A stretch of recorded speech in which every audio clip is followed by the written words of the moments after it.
For us, it's all about keeping it simple. And today we found a very, very small producer with very little wine left, as he made just 75 cases of an exquisite Pinot Noir from the Russian River Valley. Really think you're going to love this.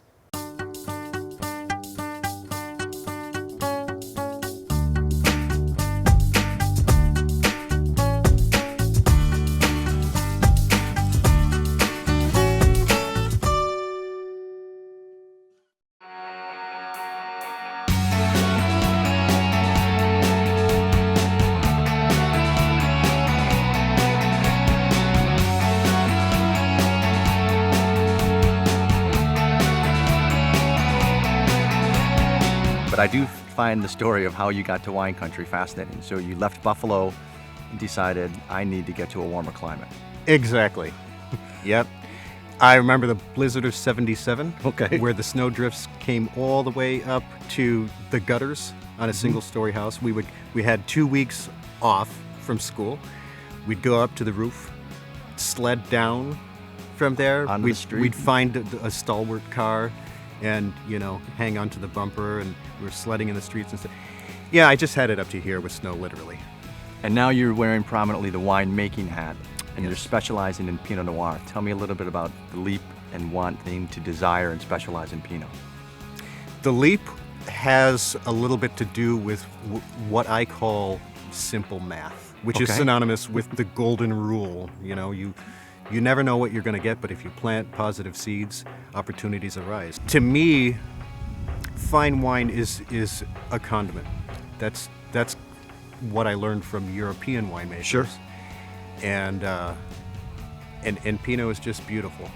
After tasting the work of so many different winemakers, so many different wineries, from so many different places, I learned what made that tick.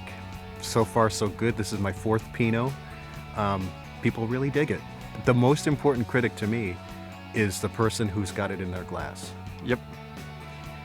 You, me, you. That's all that really matters at the end of the day. You can't find your answers in a magazine.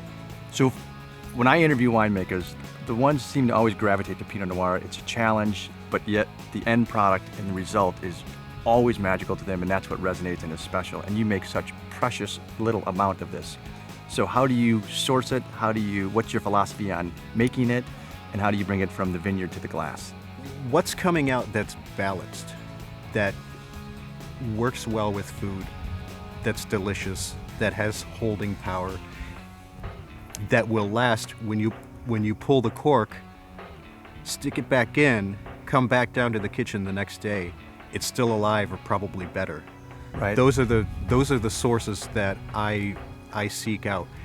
People are amazed at the vineyards that I get access to, but I can only attribute that to the golden rule. I leave my ego at the door.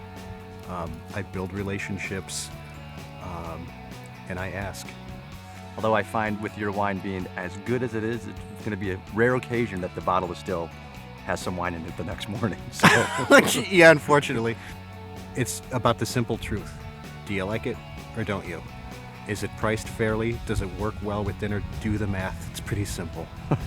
really special to meet Christian, whose passion certainly typifies our own here at Cellar Angels. And if there was a Grand Cru designate in Sonoma, this would be a wine for it.